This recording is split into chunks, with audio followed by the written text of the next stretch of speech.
Because இதே மாதிரி இன்னொரு படம் 6 மணிக்கு பிரஸ் மீட் இருக்க வேண்டியது, அதனாலதான் நேரமின்மை அப்படின்னு சொல்லிட்டு இருக்கோம். Thank you so much for the patience. So அடுத்தபடியாக director, screen writer, actor, composer, producer, politician, அதாவது வரிசைகள் பெருசா போயிட்டே இருக்கு அப்படின்னு சொல்லலாம். இண்டஸ்ட்ரியில இவர் எக்ஸ்ப்ளோர் பண்ணாதது எதுவுமே இல்லைன்னு நினைக்கிறேன்.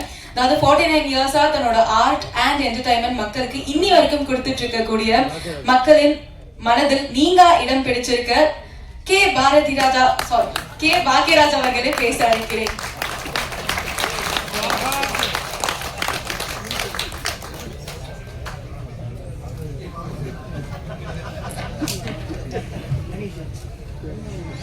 எங்க டைரக்டருடைய தாக்கம் என்ன இருந்துட்டு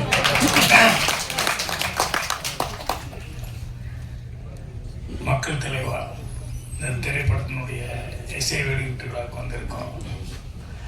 அனைத்து பத்திரிகை நண்பர்கள், டிவி ஊடகம் மற்றும் யூடியூப் நண்பர்கள் எல்லாத்துக்கும் என்னுடைய பணிவான வணக்கம். அதே மாதிரி முன்னாள் உட்காந்துருக்கோம் உங்களுக்கு என்னுடைய பணிவான வணக்கம். முன்னால் பேசிட்டு போனவங்க இன்னும் இங்கே உட்காந்துருக்காங்க, அவங்க எல்லாத்துக்கும் என்னுடைய பணிவான வணக்கம் தெரிவிச்சுக்கிறேன்.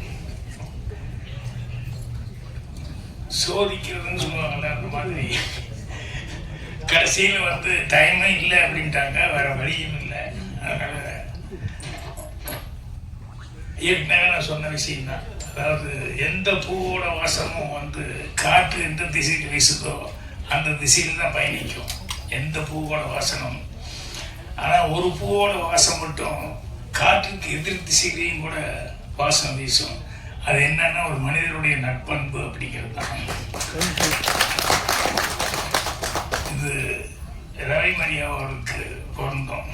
என்னன்னா நீங்கள் பேசின செல்வமணிலேருந்து இன்னும் நிறைய பேர் ஒவ்வொருத்தரும் அவர் எந்த அளவுக்கு ஒரு அடுத்தவங்களுக்கு உதவும் அந்த பெருந்தன்மையான அந்த குணம், அவர் என்ன ஹெல்ப்பெல்லாம் பண்ணார் அப்படிங்கிறது சொல்ல சொல்ல கேட்கும்போது ரொம்ப சந்தோஷமாக இருந்தது.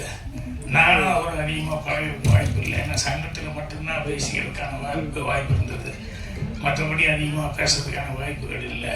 பட் இங்கே இவங்கெல்லாம் ஒவ்வொருத்தரும் சொல்ல சொல்ல சொல்ல அவருடைய நல்ல குணாதிசயங்கள் பார்க்கறது கொஞ்சம் காரணமுள்ளதாக இருப்பார், பேசுறது சில நேரங்களில் காரணமுள்ளதாக தான் இருப்பார். ஆனால் அவருடைய கேரக்டர் இந்த அளவுக்கு இருக்குது அப்படின்னு சொல்லும்போது எனக்கு அது ரொம்ப சந்தோஷமாக இருந்தது. அதனால தான் நானும் அவர் ஃபர்ஸ்ட் டைம் இப்போ கதையின் நாயகனாக நடிக்கிறது அப்படின்னு சொல்லி அவரே சிரத்தை எடுத்துக்கிட்டு எல்லாத்தையுமே ஒவ்வொருத்தருக்கும் ஃபோன் பண்ணி அரேஞ்ச் பண்ணி கேட்டுக்கிட்டு இருந்ததுனால அவசியம் அதில் கலந்துக்கோங்க. அதே மாதிரி இன்னொன்று என்னன்னா, எனக்கு இங்கே வந்ததுக்கப்புறம் தான் நம்ம பழக்கற்பியா சார், நாகீர் சம்பத் சார் இவங்கெல்லாம் நடிச்சிருக்காங்க அப்படின்னு சொல்லிட்டு, ஸோ இவங்களுடைய தமிழை கேட்கணும் அப்படிங்கிறது அது ஒரு பெரிய எனக்கு ஒரு ஆசை. ஏன்னா அவங்க யூடியூப்ல அங்கே இங்கேயும் பேசும்போதெல்லாம் அவ்வளோ ஆனந்தமாக, ஏன்னா எல்லாருனாலையும் இலக்கண தமிழ் அவ்வளோ சுத்தமாக பேச முடியாது, இவங்கெல்லாம் அவ்வளோ சிறப்பாக பேசுகிறவங்க. ஸோ இந்த இதில் ஒவ்வொருத்தரும் பேசும்போது கேமராமேனுடைய ஒரு தனித்தன்மை எவ்வளோ சிறப்பாக பண்ணியிருக்காரு, அவர் எந்த அளவுக்கு ப்ரொடியூசருக்கு உதவியாக இருந்திருக்காரு அப்படின்னு பேசினாங்க. அதே மாதிரி மியூசிக் டைரக்டர் அவர் இந்த அளவுக்கு ஹெல்ப்பாக இருந்திருக்காரு அப்படின்னு பேசினாங்க. ஸோ கண்டிப்பாக எல்லா நடிகர்களுக்கும் எனக்கு என்னுடைய வாழ்த்துக்களை தெரிவிச்சுக்கிறேன். மெயினாக இது பேசும்போது சென்சாரை பற்றிலாம் பேசிகிட்டு இருந்தாங்க. சென்சார்னா எனக்குன்னு பொம்பளையில் தனியாக சென்சார் கண்டுனாங்க. என்னோட படத்துக்குன்னு சொன்னோம்னா 4 பொம்பளையே ஒரு ஆம்பளை தான் வருவாப்புல. அது இவங்கெல்லாம் சென்சாரை பற்றி பேசும்போது நான் சிரிச்சுக்கிட்டே பார்த்துக்கிட்டு இருக்கிறேன். நான் மௌனகீதங்கிற ஒரு சீன் வச்சேன். ஆஃபீஸுக்கு புறப்பட்டு இருக்கும்போது அவன் பொண்டாட்டி சுகுணா சரிதா என்னங்க அப்படின்னு குடிச்சிட்டப்ப தான் வந்திருப்பாங்க, இந்த ஊக்கு மாட்ட முடியாது, அதனால என்னங்க கொஞ்சம் இந்த ஊக்கு மாட்டி விடுங்க அப்படின்னு. அவன் ஆஃபீஸுக்கு போன நேரத்தில் அதை காண இதை காண தெரியும், இப்போ இதை மாட்டேன் அதை மாட்டேங்கிற ஆட்டல கழட்டுறதுனா மட்டும் ராத்திரியில் எவ்வளோ வேகமாக கழட்டுறீங்க. இதை அந்த பொம்பளையை குடிச்சுக்கிட்டாங்க.